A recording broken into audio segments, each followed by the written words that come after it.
Hola amigo, ¿cómo estás? Hoy vas a saber más sobre el pretérito indéfinido. Aujourd'hui, on va essayer d'en savoir plus ensemble sur le passé simple en espagnol. L'idée, c'est que dans cette vidéo, qui ne pourra pas être complète sur le sujet parce que c'est un thème très compliqué d'espagnol, mais que tu aies au moins l'essentiel, les choses principales que tu dois savoir sur ce temps. Pero ten cuidado amigo, no confies en su nombre, no es un tiempo tan fácil. Ne fais pas confiance à son nom, le passé simple, c'est un temps qui n'est pas si simple. Donc dans cette vidéo, on va voir tout d'abord le passé simple espagnol, en quoi il est si particulier et en quoi il se différencie de celui qu'on utilise en français. Ensuite, on verra bien sûr comment on le conjugue avec une méthode un peu différente qu'avec un simple tableau de conjugaison. Puis, on verra avec quelles expressions on va l'utiliser en espagnol. Puis, on parlera rapidement des irréguliers à connaître, mais je ne te dirai pas tout sur ces irréguliers parce que ça fera l'objet d'une autre vidéo. Juste avant de commencer, dernière chose, je voulais te dire que si tu veux vraiment aller plus loin, maîtriser parfaitement les temps du passé en espagnol et pouvoir les utiliser de façon naturelle et instinctive à l'oral, il y a un programme, El Conjugador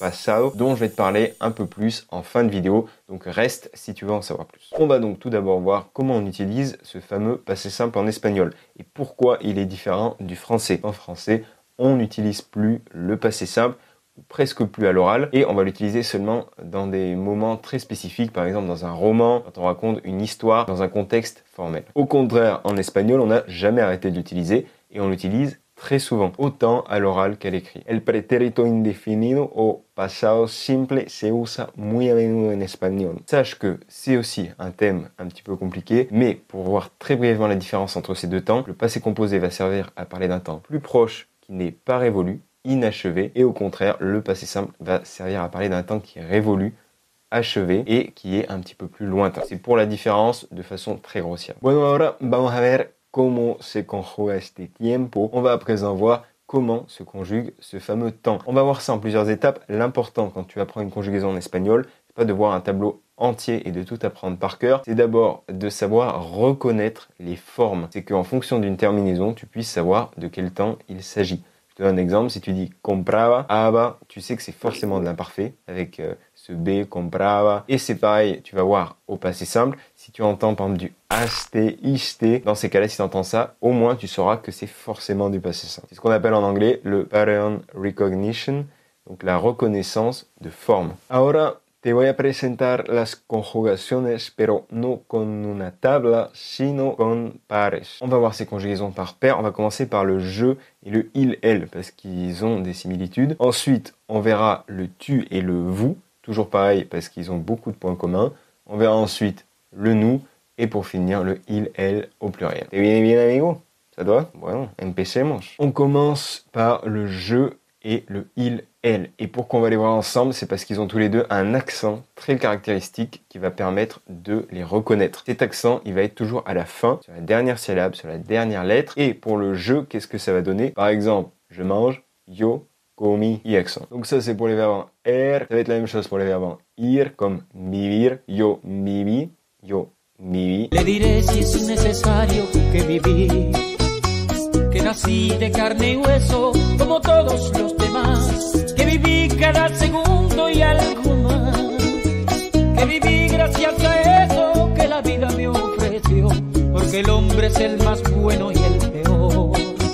Et pour les verbes en ar, ça va être le fameux e accent, donc e accent, comprar, yo compré. Je vais tout de suite te donner un petit exemple. El lunes pasado, cuando llegué a casa, preparé la cena. El lunes pasado, cuando llegué a casa, preparé la cena. Lundi dernier, quand je suis arrivé à la maison, j'ai préparé le dîner, préparé la cena. Et on enchaîne avec un petit exemple cette fois-ci pour les verbes en ir, avec ce fameux i accent. Cuando estaba de vacaciones, me comí un helado de chocolate. Cuando estaba de vacaciones, me comí un helado de chocolate. Quand j'étais en vacances, je me suis mangé une petite glace au chocolat. On a vu le je, yo, on va voir le il, elle, parce qu'on a ce fameux point commun, un accent là aussi. Ça va être un accent aussi tout à la fin, et cette fois-ci, ça va être o ou yo, avec un accent sur le o. Donc ça va donner avec les verbes en ar, el compró, il acheta. Pour les verbes en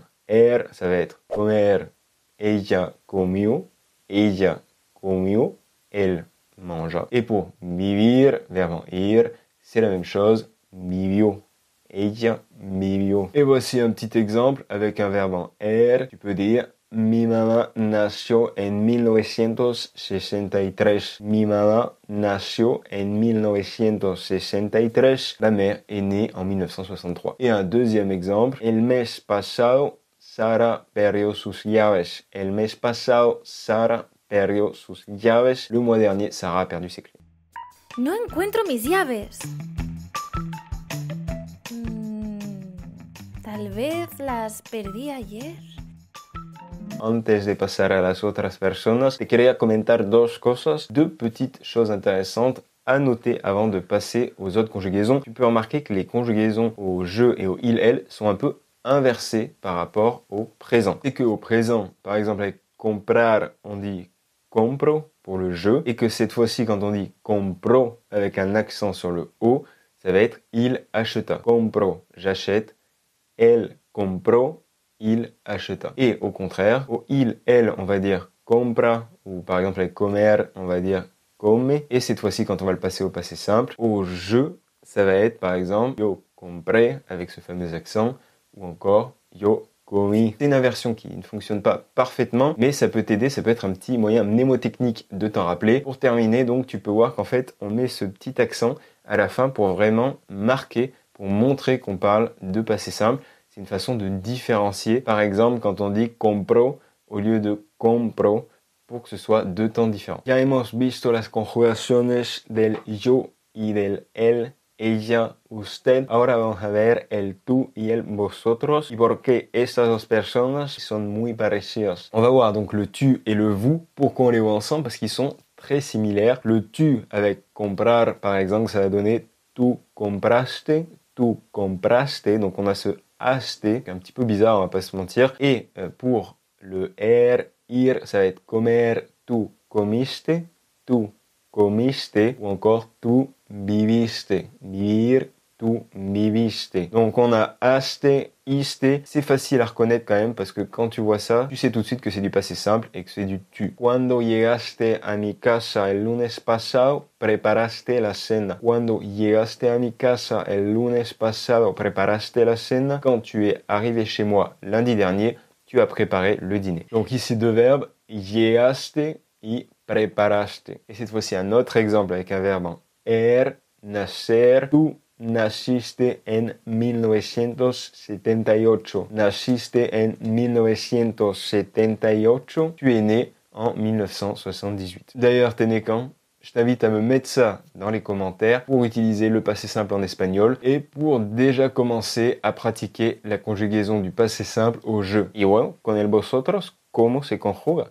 Avec le vous cette fois-ci, pas le vouvoiement, hein, vraiment le vous quand on parle à plusieurs personnes, tu vas voir que c'est assez simple parce qu'en fait c'est un prolongement du tu. Quand on disait tú compraste, ici ça va être vosotros comprasteis. Comer, ça va être vosotros comisteis. Donc on a asteis, isteis. C'est très bizarre comme terminaison, mais au moins tu vas pouvoir la retenir très facilement visuellement.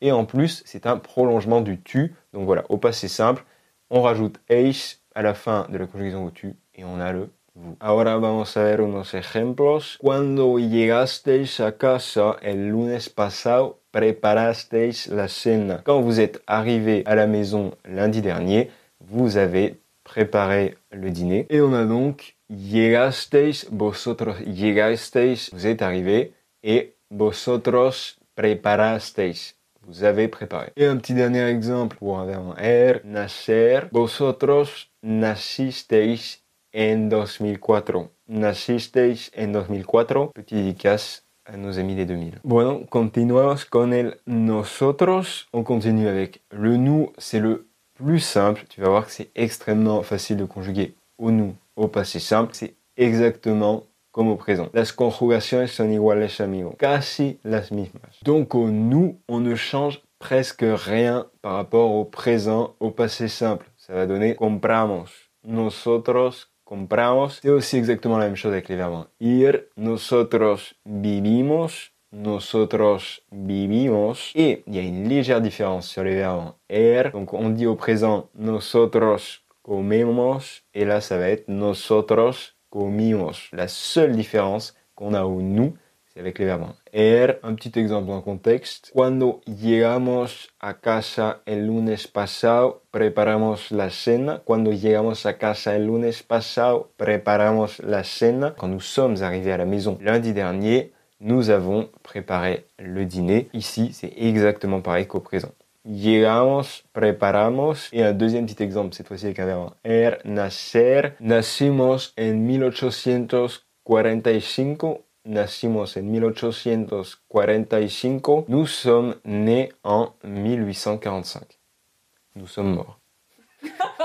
Y para terminar, la última persona que te tienes que saber para conjugar en pretérito indefinido es ellos, ellas y ustedes. Là, c'est du grand n'importe quoi, mais elle est tellement bizarre que l'avantage, c'est que tu vas souvent pouvoir la reconnaître facilement. Je pense que ça va te marquer. Comprar, ellos compraron. Ellos compraron. Donc, on a aron à la fin. Et quand on va parler pour les verbes en ir, en er, ça va être comer, ellas comieron. Ellas comieron. On a ce hieron à la fin.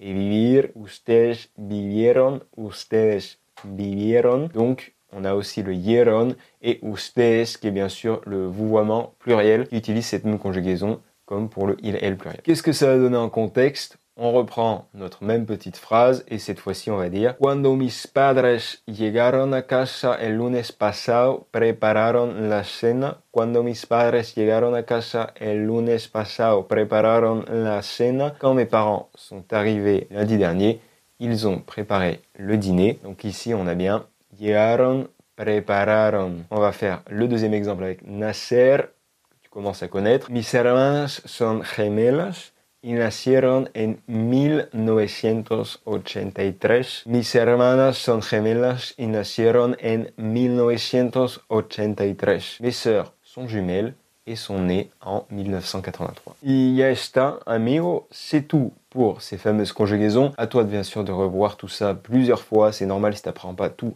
d'un coup. Je te conseille de regarder plusieurs fois cette vidéo d'ailleurs. Et ce qui va être intéressant, c'est peut-être d'abord de reconnaître la forme, de reconnaître les genres de terminaisons selon les personnes. D'apprendre déjà à reconnaître avant de conjuguer soi-même. Vale, Pedro, pero ¿cuándo se usa este tiempo en español?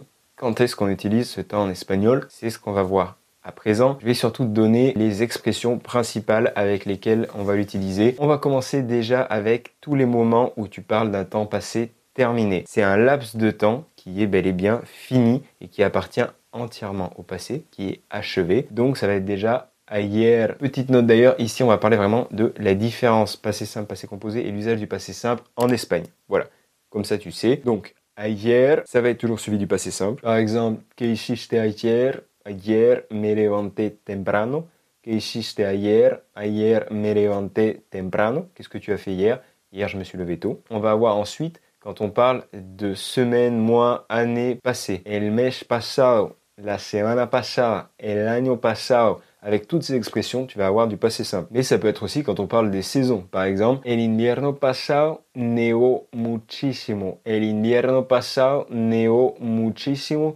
Il a beaucoup, énormément neigé l'hiver dernier. Deuxième cas d'utilisation de ce fameux passé simple, c'est pour raconter une histoire, une anecdote, des faits passés. C'est d'ailleurs pour ça qu'on l'utilise par exemple dans les romans. Ici, tu vas voir qu'on va utiliser notamment le passé simple avec l'imparfait. Les deux vont se compléter. Voici un exemple. Cuando estaba en Granada, visité la Alhambra. Cuando estaba en Granada, visité la Alhambra. Quand j'étais à Grenade, j'ai visité l'Alhambra. Et quand on parle donc de ces histoires, quand on parle de ces anecdotes, de ces choses au passé, ça va marcher pour tout ce qui est date précise ou quand on parle par exemple d'histoire avec un grand H. Voici un exemple. En 1492, Cristóbal Colón descubrió América. En 1492, Cristóbal Colón descubrió América. En 1492, Christophe Colomb a découvert l'Amérique. Aunque es un poco raro decir esto porque cuando llegó ya había gente viviendo en el continente, ¿no? Même si c'est un peu bizarre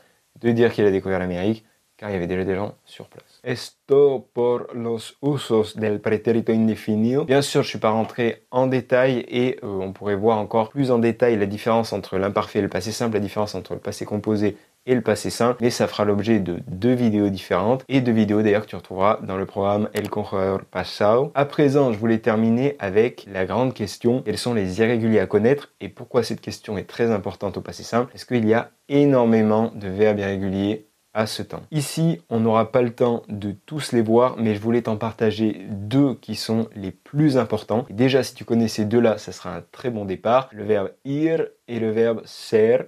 Ir, ser, aller, être. Donc pour le verbe ir, ça va être fue. El año pasado yo fui a Perú. Fui a Perú. Je suis allé au Pérou l'année dernière. Fue a Perú el año pasado. Il est allé au Pérou l'année dernière. Et donc on a fuiste, fuisteis, fueron, fuimos. Et l'avantage, c'est que le verbe aller a exactement la même conjugaison au passé simple que le verbe être, ser. Donc ça va être fue, fui, la même chose. Par exemple, fue un momento increíble. Fue un momento increíble. Ce fut un moment incroyable. Voilà pour les 2 irréguliers principaux. Il y en a plein d'autres. Estuve, trajiste, mais on verra tout ça dans une autre vidéo. Et si tu veux les explications complètes, tu pourras suivre aussi la formation El Corredor Pasado et je vais en parler tout de suite à la fin de la vidéo. Bueno amigo, es todo por hoy. Espero que te haya gustado este pequeño video y espero que sepas más ahora sobre el pretérito indefinido. J'espère que tu as aimé, j'espère que tu en sais plus sur le passé simple. J'ai un défi pour toi, c'est me mettre dans les commentaires une chose que tu as fait hier et une chose que tu as fait la semaine dernière. ¿Qué hiciste ayer y qué hiciste la semana pasada? Bueno, dímelo en los comentarios. Je te laisse donc m'écrire ça en commentaire. Et pour terminer, je voulais te parler du programme El Corredor Pasado parce que si vraiment tu veux pouvoir maîtriser parfaitement les temps du passé en espagnol, connaître les différences entre le passé simple et le passé composé, savoir utiliser le subjonctif imparfait, connaître tous les irréguliers du passé simple, savoir conjuguer à l'imparfait, au plus que parfait, connaître tous ces temps compliqués de la langue espagnole, je t'invite à suivre le programme El Corredor Pasado. Dans ce programme, donc, tu vas avoir un contenu par jour pendant 8 semaines et à chaque fois, tu vas avoir donc une vidéo d'explication claire d'un temps, un dialogue sous-titré avec un natif hispanophone et tu vas avoir aussi des flashcards, des petites cartes de révision illustrées où tu vas pouvoir revoir les conjugaisons, des bonus et aussi des chansons au passé pour pratiquer l'espagnol en musique. Si ça t'intéresse, je te laisse le lien de ce programme El Corredor Pasado en description. Tu vas pouvoir aller voir la page de présentation pour voir en détail si c'est fait pour toi ou non. Et sache que si tu suis cette formation, tu vas pouvoir enfin conjuguer instinctivement au passé en espagnol à l'oral. Donc ça pourrait beaucoup t'aider. Si cette vidéo t'a plu, tu peux mettre un j'aime, puedes darle me gusta al video. Tu peux t'abonner aussi pour ne manquer aucune nouvelle vidéo. Te invito a suscribirte al canal de YouTube. À présent, je vais te dire hasta luego amigo y por habido.